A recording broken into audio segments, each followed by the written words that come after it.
सुन रहे थे अश्वमेध, जैमिनी अश्वमेध में हम लोगों ने सूरत और सुधनवा का भगवत धाम जाना, उनका चरित्र सुना। अर्जुन अश्वमेध यज्ञ के घोड़े को लेकर आगे बढ़ रहे थे। जैमिनी अश्वमेध से सुना रहा हूं, महाभारत का आगे का प्रकरण है। और उस घोड़े को बड़ी सुंदर इसमें और कथाएं हैं। आगे उस घोड़े को रोक लेते हैं। एक ऐसा राज्य आता है जिस राज्य के अंदर में वो स्त्रियों का विषकन्याएं रहती थी, विषकन्याओं का राज्य। विषकन्या क्या होती थी? वो विषपान करते करते सबके अंदर में, और इतना जहर होता है उनके अंदर में, बहुत ज्यादा जहर, तो विषकन्याओं का राज था। और वहां की रानी थी, वो भी एकदम युवती विषकन्या। वो लोग पुरुषों को किडनैप करके ले आते थे अपने नगर में, और पुरुष लगभग उनके साथ रहते तो 1 महीना ही जिंदा रहते थे। पर वहां पे जो संतान जो होती थी, वो संतान स्त्री ही होती थी, कन्या ही होती थी, पुरुष संतान कोई होती ही नहीं थी वहां पे। और जो वहां की रानी थी उसका नाम था प्रमीला। अर्जुन के रथ के जो अश्वमेध यज्ञ के घोड़े को उन्होंने देखा, उन्होंने कहा हम धर्मराज युधिष्ठिर को कर देंगे, हम सब वीरांगनाएं हैं, लोग हमारे नाम से भयभीत होते हैं, ये हमें डराएंगे। उनका राज्य बीच में पड़ गया। घोड़ा जिस राज्य से जाएगा, इसका मतलब माना जाएगा कि उस राज्य का राजा हमारे वश में है। अब उस घोड़े को वो विषकन्याएं पकड़ के ले गई। अर्जुन महाराज जय जय मां, बहुत बहुत प्रणाम, बहुत बहुत स्वागत। जय जय श्री राधे। आइए मां। कौन है? अरे हमारे भैया हैं, सुस्वागत। फिर जैमिनी अश्वमेध में उससे आगे ये आता है। कहाँ पे क्या सुना रहा था बेटा? हाँ हाँ, बिल्कुल बिल्कुल, नहीं नहीं नहीं, नहीं। तो उन्होंने घोड़े को पकड़ लिया। अर्जुन महाराज ने अपने दूत को भेजा और कहा किसी प्रकार भी उनको समझा दो, लेकिन उन विषकन्याओं को देख के और दूत के मुंह से कुछ बात ही नहीं निकली, और परिणाम स्वरूप अर्जुन महाराज और उनका युद्ध होता है। इतना भयानक युद्ध होता है। उनकी रानी जिसको कहते हैं राजकुमारी जो थी, और पुरुष कोई सेना में था ही नहीं, सब स्त्रियां ही थी। और अर्जुन महाराज से जब युद्ध होने लगता है तो उन्होंने कहा धर्मात्मा अर्जुन, आप मुझे जीत नहीं सकते। पूरे जैमिनी अश्वमेध में एक बात खास नजर आती है, जहां जहां अर्जुन श्री कृष्ण के बिना गए, वहां वहां वहां पराक्रमी नरावतार और श्री अर्जुन महाराज को हारता हुआ देखा। ये पूरे प्रकरणों में, अभी सुधन्वा का जो प्रकरण हम लोगों ने सुना, भगवान के अनन्य कृष्ण भक्त है। और अर्जुन क्या, साक्षात भगवान ने कहा मैं पांडवों में धनंजय हूं। ऐसे आत्मस्वरूप अर्जुन को भी भगवान के परम प्रिय भक्त भक्ति के बल पे हरा देते हैं। यहां पे भी भीषण युद्ध होता है इनके बीच में, और अर्जुन महाराज की महाबलियों से, महापराक्रमियों की सेना, भगवान के सुपुत्र प्रद्युम्न और भगवान के पुत्र अनिरुद्ध, कर्ण के पुत्र वृषकेतु, ये सब भी, और इस युद्ध में लगा कि ये स्त्रियों से हम हार तो नहीं जाएंगे। आकाशवाणी हुई, आकाशवाणी ने कहा महात्मा अर्जुन, 10,000 वर्ष तक भी अगर इस रानी से लड़ते रहोगे ना तो आप जीत नहीं पाएंगे। उन्होंने बोला ये क्या चाहती हैं?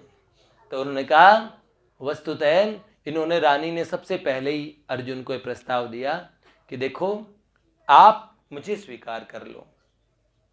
तो उन्होंने कहा, महात्मा अर्जुन ने कहा मेरे भैया यज्ञ पे बैठे हैं, और आपसे जो विवाह का जो प्रस्ताव है वो पहले मेरे परिवार के, हमारे यहाँ बड़े बूढ़ों की अनुमति से ये बात होती है। तो यहाँ पे सामनीति का आश्रय लिया। उन्हें कहा आप हस्तिनापुर चले जाओ, यज्ञ में शामिल हो जाओ, वहां श्री कृष्ण के दर्शन करके आपके समस्त दूषण और आपके अंदर जो विष है वो सारा विष समाप्त हो जाएगा। और ये जितनी और कन्याएं हैं ना, इन सब का भी विवाह हम हस्तिनापुर में करवा देंगे। लो, अर्जुन महाराज के जीवन में बहुत जगह ये बात आई। कई विवाह हुए उनके, 4-5 तो कम से कम भैया हुए। सुधनवा से जब और सामने आमने की लड़ाई होती है तो श्री कृष्ण यही कहते हैं उनसे, अर्जुन ये सब एक पत्नी व्रती हैं, हम दोनों ही कच्चे हैं इसमें। अर्जुन कहता है आप जानिए ना, तो प्रतिज्ञा किस लिए करते हो विजय, मुझसे पूछा करो, हर बात पे प्रतिज्ञा कर लेते हो। तो इस तरह अश्वमेध यज्ञ का घोड़ा आगे बढ़ता है। और मणिपुर, मणिपुर नाम सुना आप लोगों ने? ये मणिपुर क्यों कहा जाता है? और बब्रुवाहन अर्जुन की पत्नी थी चित्रांगदा। जब वनवास के समय विवाह हुआ था नाग कन्या उलूपी से, शेषनाग की पुत्री है उलूपी, अर्जुन के और ससुर जी हैं शेषनाग जी। और चित्रांगदा मणिपुर की जो रानी थी और अर्जुन महाराज की पत्नी थी, उनसे जो पुत्र उत्पन्न हुआ बब्रुवाहन। और हाँ, आप समझ लीजिए महापराक्रमी, महाबलवान।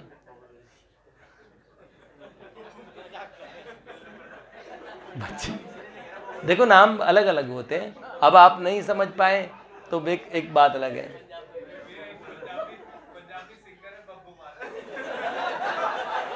अच्छा, ये बब्बू मान समझ रहे? नहीं भैया, भक्तवत्सल भगवान की वस्तुतः ये बब्रुवाहन जी थे, ठीक है ना? हाँ, शॉर्ट में सुन लीजिए जल्दी से, फिर कल आगे सुनाऊंगा। तो अर्जुन महाराज ने मणिपुर को घेर लिया। बब्रुवाहन इतने बलवान थे, जैसे उन्हें पता लगा पार्थ उनके पूज्य पिताजी, उन्होंने बचपन में ही देखा था, उसके बाद महाभारत संग्राम में छोटे थे इसलिए शामिल नहीं हो पाए, पांडवों की कोई और संतान बची भी नहीं थी, लेकिन बब्रुवाहन अकेले बचे थे। इन्हें जब पता लगा इनके पूज्य पिताजी आए हैं तो बड़ा स्वागत सत्कार का सामान लेके, अपने सारे मंत्रियों को लेके और पैदल भूमि पे चलते हुए धनंजय पार्थ महाबली अर्जुन का स्वागत करने के लिए गए। और इतनी और पुष्प वर्षा हुई, अपने पिता के चरणों में साष्टांग दंडवत प्रणाम किया और कहा पिताजी आपका स्वागत है इस राज्य में। अर्जुन महाराज ने जैसे ही उन्हें देखा एकदम उनके नेत्र अंगारे की तरह जलने लगे, इतने कुपित हुए। उन्होंने कहा मूर्ख, मुझे लगता नहीं तू मेरा बेटा है, और अश्वमेध यज्ञ का घोड़ा निकल रहा है तेरी राज्य से। अगर मैं पिता बन के आता तो मेरा स्वागत ऐसे ही करना था, लेकिन मैं तो ये कह रहा था जो इस राज्य से कोई है वीर, और वीर माता पिता का औरस किसी के अंदर में ऐसा कोई बीज है जो ये हिम्मत रखता हो इस घोड़े को रोकने की। इसकी भाषा पढ़ी और तुम निकलने दे रहे हो।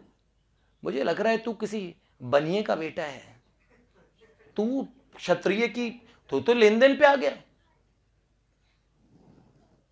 इतना सारा सामान लेके आया और ये मनुहार नहीं चलेगी। और उन्होंने कहा क्षत्रिय जाति में तो पिता से भी युद्ध मोल ले लिया जाता है, ये वणिकों का काम नहीं, पुरोहितों का, ब्राह्मणों का काम नहीं, ये राजपूतों की और मर्यादा है कि अगर पिता भी और गुरु भी और युद्ध के लिए चैलेंज करे तो क्षत्रिय धर्म ये कहता है कि लड़ो। ब्राह्मणों में वस्तुतः ये नहीं है, अभी जबरदस्ती नहीं लड़ना, वो धर्म की बात होती है, धर्म की रक्षा के लिए। अब यहाँ पे कोई धर्म की रक्षा की बात नहीं आएगा तो तुरंत हाँ ये बात अच्छी है, उस पर तो हरी बोल रहे हैं। हाँ,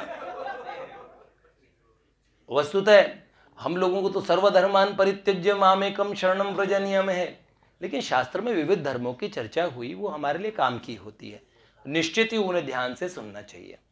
ठीक है, तो ये बात कही, जब ये बात कह दी आपकी, आप मुझे और अपने आप से उत्पन्न पुत्र नहीं मानते हैं, इसका मतलब आपने मेरी माता के और सतीत्व पे ही और संदेह उत्पन्न कर दिया इतनी सभा के बीच में।